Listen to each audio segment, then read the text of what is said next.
하나님 아버지, 오늘부터 주일 오후에도 이렇게 예배할 수 있도록 길을 열어주시니 감사합니다. 우리의 특별한 감사의 마음을 담아 찬양하며 예배하오니 우리의 예배를 기쁘게 받아 주옵소서. 예수님의 이름으로 기도드립니다. 아멘. 찬송가 322장입니다.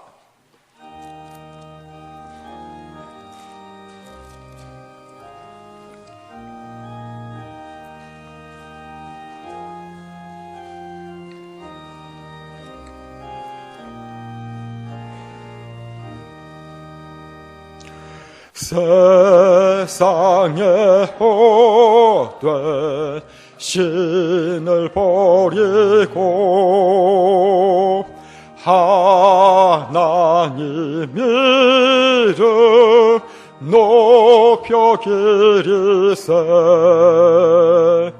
온 천하 백성 모두 나와서 다 같이 하나님만 섬기세. 세상에 헛된 우상 버리고 인간의 모든 부귀 영화와 거짓과 불의 모두 버리고 온전히 하나님만 섬기세. 주님의 백성 서로 헤아려 시기와 미움 아주 버리고 하나님만을 홀로 섬기는 천국을 어서 이뤄 주소서. 아멘.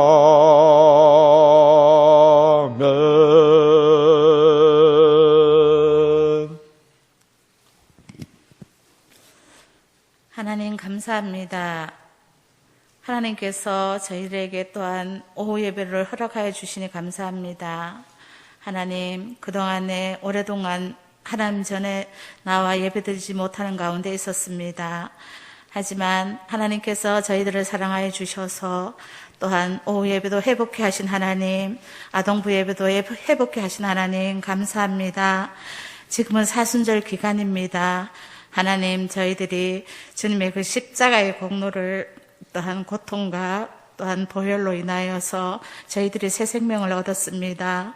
하나님께서 저희들을 죄에서 구원하여 주시고 또한 하나님을 예배케 하신 하나님, 저희들이 그 십자가의 공로를 힘입어 저희들이 침체되었던 예배를 회복케 하시고 또한 믿음을 회복케 하셔서 더욱더 사순절 기간에 말씀과 기도로 하나님 앞에 설 수 있는 저희들 믿음이 되어질 수 있도록 하나님 도와주시고 인도하여 주시옵소서.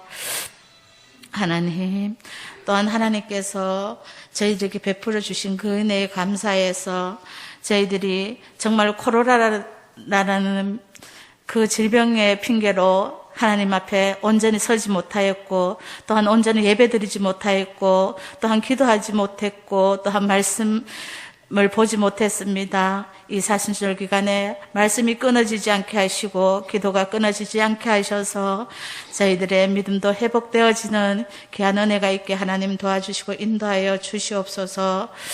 또한 하나님께서 사랑하는 자여, 내 영혼이 잘되고 또한 내 범사가 잘되고 강건케 하신다는 하나님의 그 말씀을 온전히 의지하여서 코로나라는 이 질병도 저희들이 주님의 그 말씀으로 이겨내게 하시고 더욱더 믿음을 든든케 하게 하여 주시옵소서.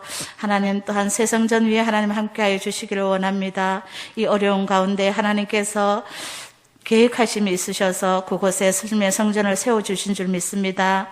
그 성전이 그냥 세워지는 게 그치지 않게 하시고 그 성전에 하나님께서 온전히 임재하여 주셔서 하나님의 그 영광을 빛을 비춰주시기를 원합니다.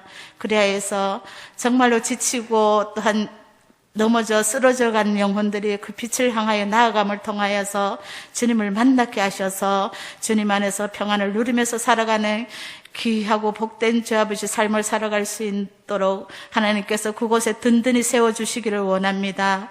하나님께서 저희들의 모든 삶을 지켜주시고 저희들의 모든 것들을 주관하여 주시는 그 삶을 주관하여 주시는 것을 의지하며 나아가는 저희들의 믿음들이 되어지기를 원하며 이 시간 위에 하나님께서 온전히 함께해 주시고 목사님을 통해서 나온 하나님의 말씀을 듣는 저희들이 또한 믿음이 회복되어지는 귀한 시간이 되어지게 주님 도와주시기를 원하며 이 모든 것 예수 그리스도의 이름으로 기도드리옵나이다. 아멘.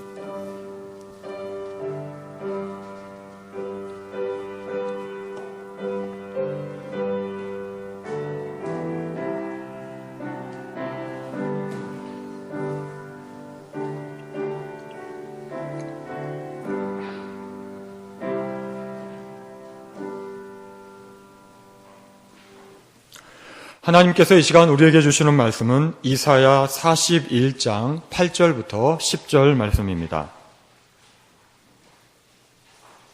이사야 41장 8절부터 10절까지의 말씀을 한 절씩 교독하겠습니다.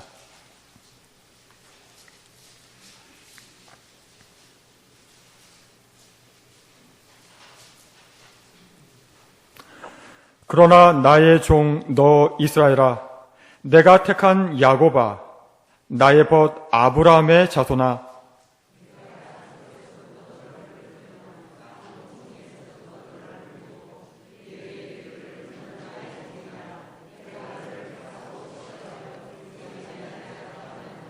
함께 읽겠습니다. 두려워하지 말라, 내가 너와 함께함이라. 놀라지 말라, 나는 내 하나님이 됨이라. 내가 너를 굳세게 하리라. 참으로 너를 도와주리라. 참으로 나의 의로운 오른손으로 너를 붙들리라. 아멘. 나의 종, 나의 벗이라는 제목으로 하나님의 말씀을 선포하겠습니다. 이사야서를 크게 두 부분으로 나눈다면 앞부분 39장까지는 범죄한 이스라엘에 대한 심판의 내용이고 40장부터는 회복과 구원을 내용으로 하고 있습니다. 우리가 성경을 읽어서 잘 알고 있듯이 이스라엘 백성들은 하나님께서 따로 구별해 놓은 선택된 민족이었습니다. 출애굽기 19장에 보면 이 백성을 신의 산으로 불러 그들의 정체성을 말씀하시는데 출애굽기 19장 5절 6절에서 이렇게 말씀하십니다. 세계가 다 내게 속하였나니 너희가 내 말을 잘 듣고 내 언약을 지키면 너희는 모든 민족 중에서 내 소유가 되겠고 너희가 내게 대하여 제사장 나라가 되며 거룩한 백성이 되리라. 너는 이 말을 이스라엘 자손에게 전할지니라. 이스라엘 백성의 정체성을 하나님의 소유, 제사장 나라, 거룩한 백성이라고 규정하십니다. 정말 하나님의 선택받은 민족으로 자부심을 가질만 합니다. 그런데 말씀을 잘 살펴보면 여기에 조건이 붙어 있음을 알 수가 있습니다. 내 말을 잘 듣고 내 언약을 지키면이라는 조건이 붙어 있습니다. 그런데 역사 속에서 이스라엘 백성들의 모습은 어떠했습니까? 하나님의 말씀을 듣지 않았고 우상을 섬기면서 하나님과의 언약을 파기했습니다. 그 결과 북이스라엘은 주전 722년에 멸망했고 남유다는 주전 586년에 멸망하고 맙니다. 바벨론의 포로로 끌려가서 거기서 70년간 포로 생활을 하게 됩니다. 이제 이 민족의 주인은 바벨론 왕이었고 포로로 가 있던 이 이스라엘 백성들은 그의 종이 되어버렸습니다. 그리고 나중에 이 중동의 세계는 고레스라는 왕이 페르시아 변방에서 일어나 페르시아를 통일하고 메대까지 통합한 뒤에 주전 539년에는 바벨론을 정복하면서 페르시아 대제국을 건설하게 됩니다. 이제 중동의 주인은 고레스 왕이었고 그의 지배하에 있는 모든 백성들은 그의 종이었습니다. 그런데 오늘 주신 말씀에 보면 하나님께서는 이스라엘 백성들에게 나의 종이라고 말씀하고 계십니다. 8절 말씀입니다. 그러나 나의 종, 너 이스라엘아. 분명 현실은 바벨론 포로로 끌려가서 바벨론 왕의 종이었습니다. 나중에는 고레스 왕의 종이 됩니다. 그런데 하나님께서는 나의 종이라고 말씀하고 있습니다. 그리고 9절에서는 내가 땅 끝에서부터 너를 붙들며 땅 모퉁이에서부터 너를 부르고 내게 이르기를 너는 나의 종이라 내가 너를 택하고 싫어하여 버리지 아니하였다 하였노라. 포로로 끌려가 있는 이 백성들에게 땅 끝에서부터 너를 부르며 땅 모퉁이에서부터 너를 부른다고 말씀하고 계십니다. 이스라엘 백성이 어디에 있든지 간에 하나님께서 불러 모으시겠다고 약속하고 계십니다. 그렇지만 눈앞에 보이는 현실은 그렇지 못한 가운데 있었습니다. 이 백성들은 하나님의 이 약속의 말씀을 듣고도 확신하지 못하고 있었습니다. 그래서 다시 한번 너는 나의 종이라고 다시 한번 말씀해주고 계십니다. 그리고 하나님을 반역하고 우상을 숭배하여 하나님의 진노를 받아 멀리 이방 땅에 포로로 끌려갈 수밖에 없었던 이 죄 많은 백성들에게 내가 너를 택하고 싫어하여 버리지 않았다. 이런 위로의 말씀까지 더해 주십니다. 그리고 10절부터는 우리가 잘 아는 격려의 말씀이 이어집니다. 두려워하지 말라. 내가 너와 함께함이라. 놀라지 말라. 나는 내 하나님이 됨이니라. 내가 너를 굳세게 하리라. 참으로 너를 도와주리라. 참으로 나의 의로운 오른손으로 너를 붙들리라. 이 하나님의 말씀은 오늘 우리에게 주시는 말씀이기도 합니다. 우리도 하나님을 떠난 죄인이었습니다. 아담의 선악과 사건 이후로 하나님께 반역한 죄인이었고 하나님의 명령에 불순종한 죄인이었습니다. 그래서 그 죄악으로 말미암아 사탄에게 묶인 마귀의 종이었습니다. 하나님을 알지 못했고 하나님을 알려고도 하지 않았고 내 멋대로 내 생각대로 살기를 좋아했습니다. 내가 주인인 것 같이 행동했지만 실은 사탄을 주인으로 해서 섬기는 그의 종이었습니다. 그런데 하나님은 우리를 나의 종, 하나님의 종이라고 부르셨습니다. 분명 하나님의 종이라고 하시는데 사탄에 묶여서 종 노릇하는 우리를 불쌍히 여기셔서 2000년 전에 그 아들을 이 땅에 보내주셨습니다. 그리고 그 아들을 우리를 위한 대속 제물로 삼으셨습니다. 예수님도 당신이 이 땅에 오신 이유를 이렇게 말씀하셨습니다. 마가복음 10장 45절 말씀입니다. 인자가 온 것은 섬김을 받으려 함이 아니라 도리어 섬기려 하고 자기 목숨을 많은 사람들의 대속물로 주려 함이니라. 대속이 무슨 뜻입니까? 노예나 죄인을 자유롭게 하기 위해서 그 빚, 그 죄를 대신 갚아주는 것을 대속이라고 합니다. 가짜 주인에 대한 우리의 빚, 사탄에 대한 우리의 죄값을 예수님께서 대신 갚으시고 우리의 주인이 되어주셨다는 것입니다. 그리고 우리에게도 동일하게 말씀하십니다. 내가 너를 택하였다. 싫어해서 버린 것이 아니다. 그러니까 두려워하지 말라. 놀라지 말라. 내가 너를 굳세게 하리라. 참으로 너를 도와주리라. 참으로 나의 의로운 오른손으로 너를 붙들리라. 이 시간 우리에게 동일하게 말씀하고 계십니다. 그런데 우리는 이 종에 대한 안 좋은 이미지를 가지고 있습니다. 종을 부리는 주인에 대한 안 좋은 인상, 선입견이 있기 때문입니다. 종은 자기 뜻, 자기 주장이 없습니다. 자기 마음대로 무엇을 할 수가 없습니다. 오직 주인이 시킨 일만 할 뿐입니다. 주인의 명령에 복종할 뿐입니다. 그런데 보통 이 주인은 이기적이고 잔인해서 종에게 자비와 긍휼을 베풀 줄 모릅니다. 그래서 우리는 주인, 종이라는 말에 많은 거부감을 갖고 있습니다. 그런데 우리 주인이신 예수님은 다릅니다. 자비하시고 긍휼이 많으신 분입니다.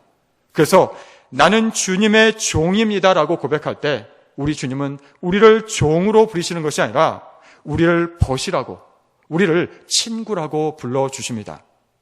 요한복음 15장 14절 15절에서 우리 주님 예수님은 이렇게 말씀하셨습니다. 너희는 내가 명하는 대로 행하면 곧 나의 친구라. 이제부터는 너희를 종이라 하지 아니하리니 종은 주인이 하는 것을 알지 못함이라. 너희를 친구라 하였노니 내가 내 아버지께 들은 것을 다 너희에게 알게 하였습니다. 예수님은 우리를 종이라 하지 않으시고 친구라고 하셨습니다. 종은 주인이 하는 것을 알지 못하기 때문에 우리를 친구라고 부르시면서 아버지께 들은 것을 다 우리에게 알게 하였다고 말씀하고 계십니다. 그런데 앞의 말씀이 중요합니다. 너희는 내가 명하는 대로 행하면 곧 나의 친구라. 우리가 그냥 예수님의 친구가 되는 것이 아니라 예수님이 명하는 대로 행할 때 친구가 된다고 말씀하고 계십니다. 즉 우리가 종으로 자처하고 주님이신 예수님의 명령에 따라 살아갈 때 예수님은 우리를 종으로 부르시는 것이 아니라 우리의 친구가 되어주신다는 것입니다. 그렇다면 나는 주님의 종입니까? 현대 자본주의 시대를 살면서 많은 사람들이 돈을 주인으로 삼아 돈의 종, 물질의 종으로 살고 있습니다. 왜냐하면 돈에는 힘이 있기 때문입니다. 그래서 그 돈이 나의 평생을 보장해 줄 것으로 생각하고 있습니다. 그래서 내가 돈의 주인이 되어서 그 돈을 내 마음대로 쓰는 것이 아니라 돈의 종이 되어서 돈을 주인 삼고 돈 한 푼에 안절부절하면서 그 돈을 쓰지 못합니다. 그러면 그 돈이 그 사람의 삶을 보장해 줍니까? 돈이 있는데도 평생 돈에 쩔쩔 매는 사람, 돈을 많이 쌓아두고도 베풀지 못하고 불쌍한 모습으로 사는 사람, 그 돈을 쓰지 못하고 아끼다가 자식들에게 물려주었는데 자식들이 그 돈 때문에 의지가 상하고 원수가 되는 일이 비일비재합니다. 또 그 돈은 하루아침에 뜬구름처럼 사라지기도 합니다. 그러면 돈이라는 주인을 잃은 이 사람은 방황하다가 극단적인 선택을 하기도 합니다. 이 세상에 힘 있어 보이는 것은 돈뿐만이 아닙니다. 권력도 있습니다. 그래서 권력이 있는 사람을 주인 삼아 종이 되는 사람이 있습니다. 이 권력자는 힘이 있어서 어려운 부탁을 하면 잘 들어주기도 합니다. 그런데 어느덧 자신도 모르게 그 사람의 종이 되어버립니다. 신세를 진 것이 있기 때문에 부탁을 거절하지 못합니다. 어떤 때는 큰 신세를 졌다고 그러면 안 되는 줄 알면서도 부당한 부탁까지 거절하지 못하고 꼼짝없이 들어주게 됩니다. 그야말로 그의 종이 되는 것입니다. 그렇다고 이 권력 있는 사람이 이 사람의 삶을 책임져 줍니까? 대부분은 결정적인 순간에 상처받고 배신당하고 버림받습니다. 이것이 헛된 우상의 본질입니다. 젊은이들은 이성을 우상 삼기도 합니다. 멋지고 능력 있는 남자, 예쁘고 똑똑한 여자 만나면 인생이 달라질 것으로 생각합니다. 좋은 남자, 좋은 여자 만나면 이 힘든 현실이 나아질 것이라는 환상을 갖기도 합니다. 정말 그렇습니까? 절대 그렇지 않습니다. 나 자신이 누구이고 어떻게 살아갈 것인지에 대한 분명한 정립이 없이 도피하는 마음으로 이성을 찾으면 또 하나의 짐을 떠안을 뿐입니다. 그 환상은 금방 깨져버리고 그토록 사랑한다고 고백했던 그 남자, 그 여자가 철천지 원수가 되기도 합니다. 왜냐하면 주인이 될 수 없는 것을 주인 삼아서 너무 큰 기대를 했기 때문입니다. 기대가 큰 만큼 그 기대가 깨어지면 큰 상처를 남기게 됩니다. 그래서 헤어지고 난 뒤에 죽느니 사느냐 하면서 방황하게 됩니다. 이 세상의 참 주인은 바로 예수님밖에 없습니다. 우리가 주님을 주인이라고 고백하면 그분은 나의 벗, 나의 친구가 되어 주십니다. 내가 기뻐서 들떠있을 때 함께 기뻐해 주시고, 내가 슬픔과 아픔과 절망 가운데 있을 때는 나의 하소연과 탄식을 들어주시면서 위로해 주시는 친구입니다. 요한복음 13장 1절에서 이렇게 말씀합니다. 유월절 전에 예수께서 자기가 세상을 떠나 아버지께로 돌아가실 때가 이른 줄 아시고 세상에 있는 자기 사람들을 사랑하시되 끝까지 사랑하시니라. 자기는 죽음을 목전에 두고 있음에도 불구하고 자기를 걱정하는 것이 아니라 세상에 있는 자기 사람들을 사랑하시되 끝까지 사랑하시니라. 우리 주님은 당신의 십자가 죽음을 앞두고서도 자기 사람들을 사랑하시되 끝까지 사랑하시는 분이셨습니다. 그리고 친구를 위해 자기 목숨을 내어주시는 분이십니다. 요한복음 15장 13절에서 이렇게 말씀합니다. 사람이 친구를 위하여 자기 목숨을 버리면 이보다 더 큰 사랑이 없나니. 이렇게 말씀하신 주님은 이 말씀대로 친구를 위해 자기 목숨을 버리시는 분이셨습니다. 이스라엘 백성들, 하나님께서는 포로 생활 가운데는 이 이스라엘 백성들에게 나의 종이라고 불러주셨습니다. 그런데 이렇게 불러주셨던 그 당시 상황은 이스라엘 백성들이 아무것도 소망할 수 없었던 그러한 상황이었습니다. 강대국 바벨론은 무너질 기미가 보이지 않았고 천하를 호령하고 있었습니다. 그런데 하나님은 나의 종이라고 부르시면서 땅끝에서부터 모으시겠다고 말씀하고 계십니다. 정말 믿을 수 없는 상황이었습니다. 그런데 정말 하나님께서는 70여 년 후에 페르시아 변방에서 고레스를 왕으로 세워 페르시아를 통일하고 바벨론까지 무너뜨리시면서 이 백성을 정말로 땅끝에서부터 모으셨습니다. 우리 주인 되시는 하나님께서는 이렇게 아무것도 안 보이는 현실에서도 길을 열어주시는 분이십니다. 그래서 이사야서 43장 18절부터 20절까지에서는 이렇게 말씀하십니다. 너희는 이전 일을 기억하지 말고 옛날 일을 생각하지 말라. 보라, 내가 새 일을 행하리니 이제 나타낼 것이라. 너희가 그것을 알지 못하겠느냐? 반드시 내가 광야의 길을 사막의 강을 내리니 장차 들짐승 곧 승냥이와 타조도 나를 존경할 것은 내가 광야의 물을 사막의 강들을 내어 내 백성 내가 택한 자에게 마시게 할 것임이라. 하나님은 아무것도 없는 광야에 길을 내어주신 분이시고 사막 모래만 가득한 그곳에 강을 내실 수가 있는 분이십니다. 이스라엘 역사에서뿐만 아니라 우리나라 역사에서도 하나님은 이러한 은혜를 베푸셨습니다. 76년 전 일제의 압제 가운데 있던 우리나라의 해방이 바로 그렇습니다. 이 땅의 독립을 염원하며 독립운동을 했던 많은 사람들이 나중에는 변절했습니다. 그래서 이름만 되면 아는 많은 저명 인사들에게 친일파라는 딱지가 붙어 있습니다. 왜 그렇습니까? 당시에 일본이 멸망한다고는 아무도 생각하지 못했기 때문입니다. 청일전쟁, 러일전쟁을 승리로 이끌었을 뿐만 아니라 태평양전쟁까지 일으키며 일본이 파죽지세로 이기고 있다는 소문만 들렸고 영원히 멸망하지 않을 나라처럼 보였기 때문입니다. 그래서 처음에는 독립운동을 하며 저항하던 그 많은 사람들이 20년이 지나고 30년이 지나도 독립의 기미가 보이지 않자 현실을 인정하고 타협하면서 일제의 종이 되는 길을 택한 것입니다. 그러나 그럼에도 불구하고 많은 기독교인들은 저항했습니다. 정의의 하나님이 분명히 살아계시고 우리는 그분의 종이기 때문에 언젠가는 주인이신 하나님께서 분명히 독립시켜 주실 거라고 믿었습니다. 그리고 정말 이 나라의 독립은 호련히 찾아왔습니다. 자력이 아니라 연합군에 의해서 해방이 갑자기 찾아왔습니다. 물론 그 전에 수많은 독립운동이 모아져 하나님의 은혜의 때에 물꼬가 튀었다는 것을 부인할 수 없습니다. 그렇지만 우리의 작은 힘으로는 해방을 꿈꿀 수 없는 상황이었습니다. 그럼에도 하나님의 능력과 선하심을 믿고 끝까지 기도하며 독립운동했던 우리 믿음의 선배들이 있었고, 하나님께서는 당신의 때에 그 길을 열어주셨습니다. 진짜 믿음은 이성적으로 믿을 수 있어서 믿는 것이 아니라 소망할 수 없는 자리에서 소망하고 믿는 것입니다. 왜냐하면 어떤 절망적인 상황에서도 하나님께서는 이것을 역전시킬 수 있는 능력의 하나님이시기 때문입니다.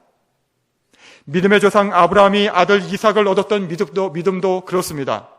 로마서 4장 18절부터 22절까지 이렇게 말씀합니다. 아브라함이 바랄 수 없는 중에 바라고 믿었으니 이는 내 후손이 이 같으리라고 하신 말씀대로 많은 민족의 조상이 되게 하려 하심이라. 그가 백선화되어 자기 몸이 죽은 것 같고 사라의 태가 죽은 것 같음을 알고도 믿음이 약해지지 아니하고, 믿음이 없어 하나님의 약속을 의심하지 않고 믿음으로 견고하여져서 하나님께 영광을 돌리며 약속하신 그것을 또한 능히 이루실 줄을 확신하였으니 그러므로 그것이 그에게 의로 여겨졌느니라.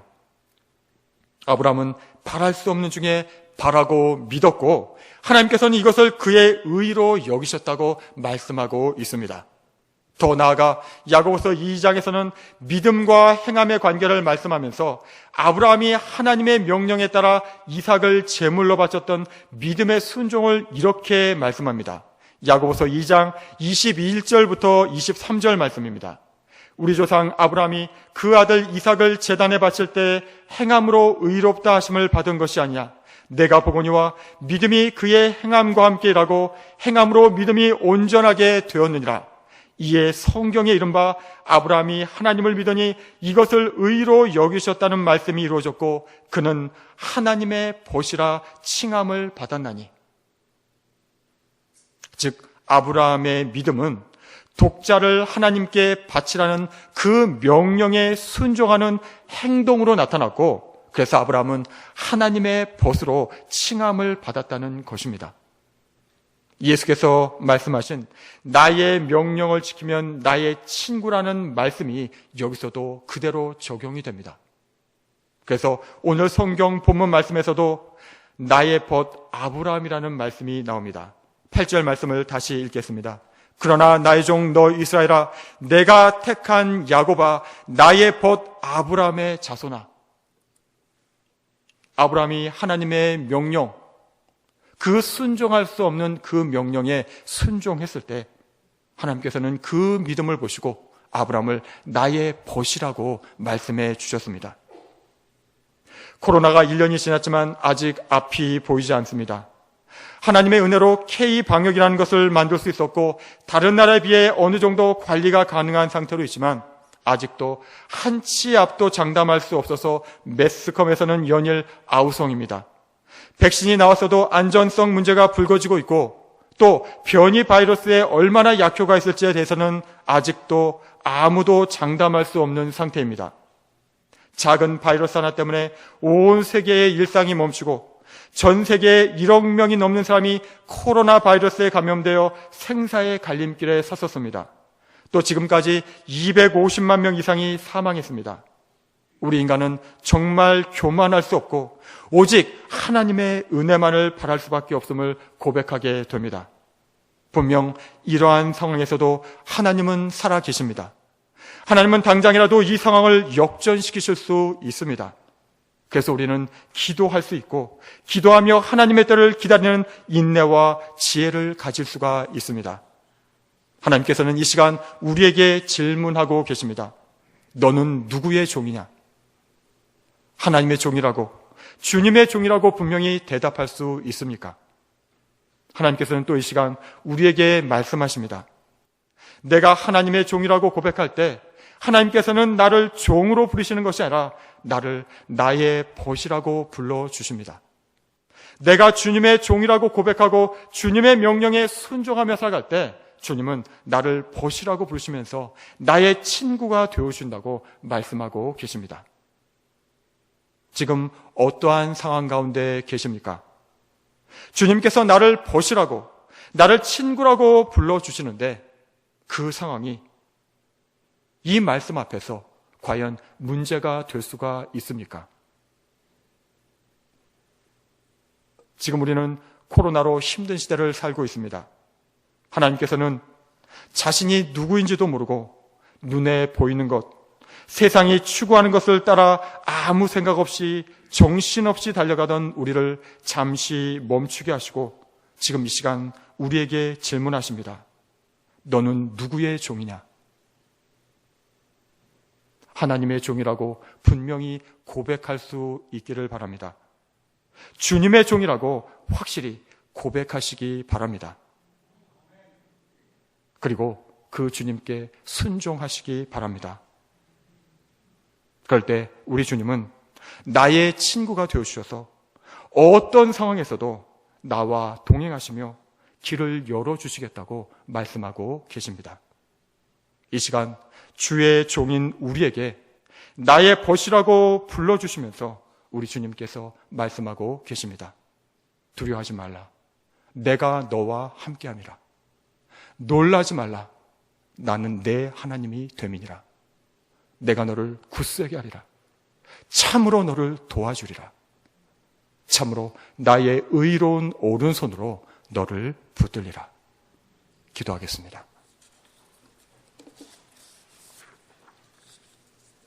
하나님 아버지, 우리를 나의 종이라 불러주셔서 감사합니다. 나는 주의 종입니다. 그런데 나를 종처럼 부르시는 것이 아니라 나의 벗이라고 불러주셔서 감사합니다.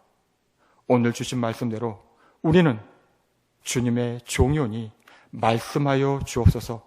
주의 종이 듣겠나이다. 예수님의 이름으로 기도드립니다. 아멘. 찬송가 94장입니다.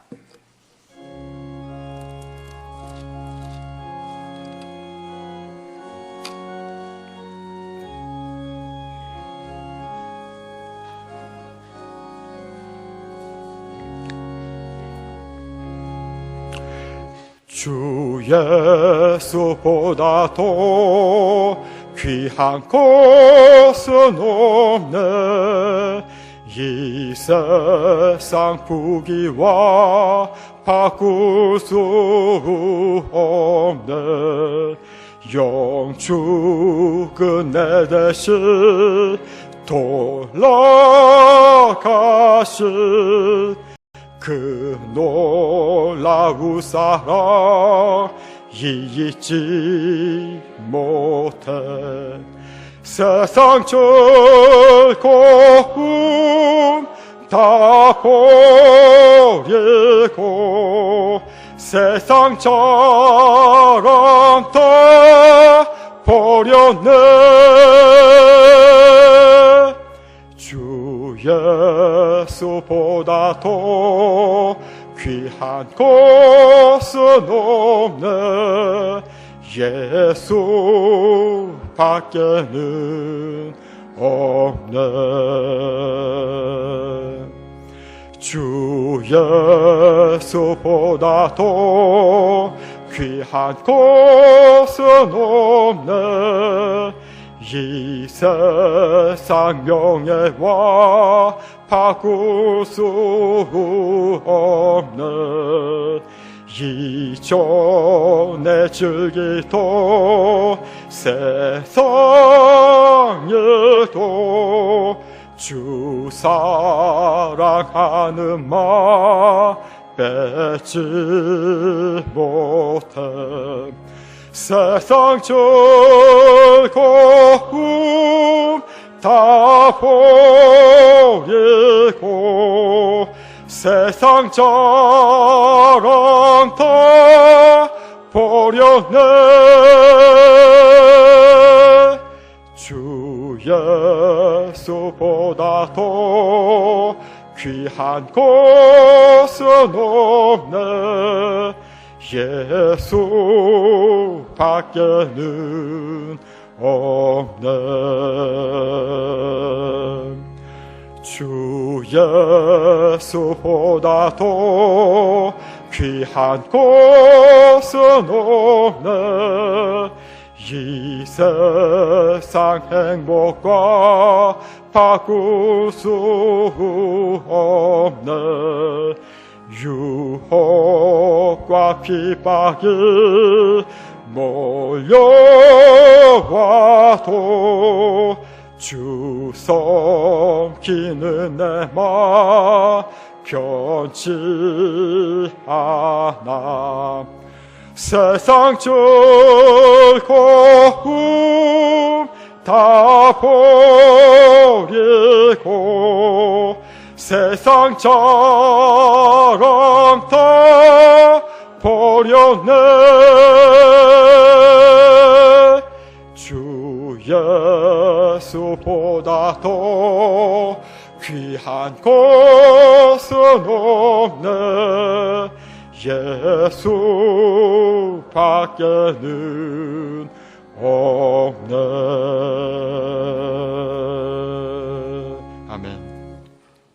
교회 소식을 알려드리겠습니다. 사순절 성경 통독 새벽 기도회가 진행되고 있습니다. 새벽 5시에 중동부실에서 있습니다. 기타 교회 소식은 주보를 참고해 주시기 바랍니다. 폐 찬송으로 주 예수 나의 산소망 함께 찬양하겠습니다.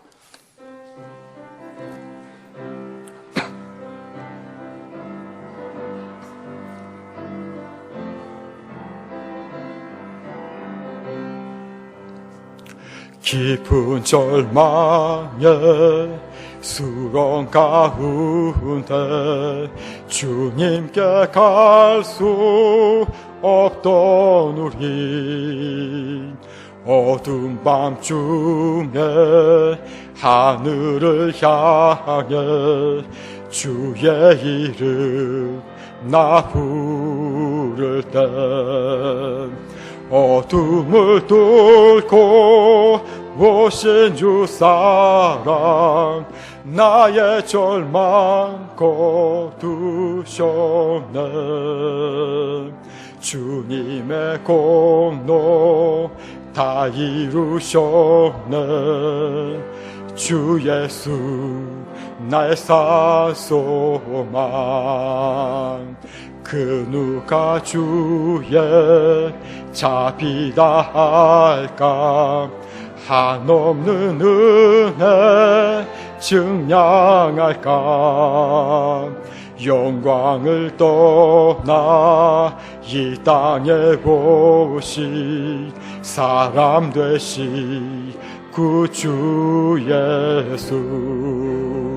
주의 십자가 내게 말하는 영원히 나 용납되네. 아름다우신 왕 나는 주의 것 주 예수 나의 산소망. 할렐루야 주를 찬양하여라. 할렐루야 자유케 하셨도다. 죄의 저주 끊으시 주께 구원이 또다. 주 예수 나의 산소망. 할렐루야 주를 찬양하여라. 할렐루야 자유케 하셨도다. 죄의 저주 끊으시 주께 구원이 또다. 주 예수 나의 산소망.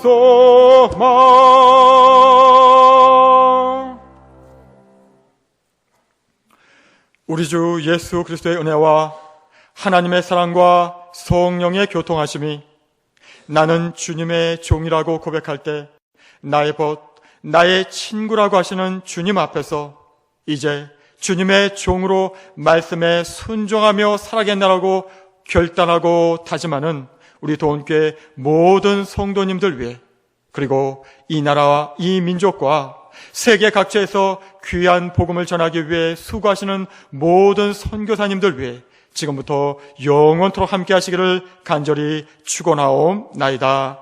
아멘.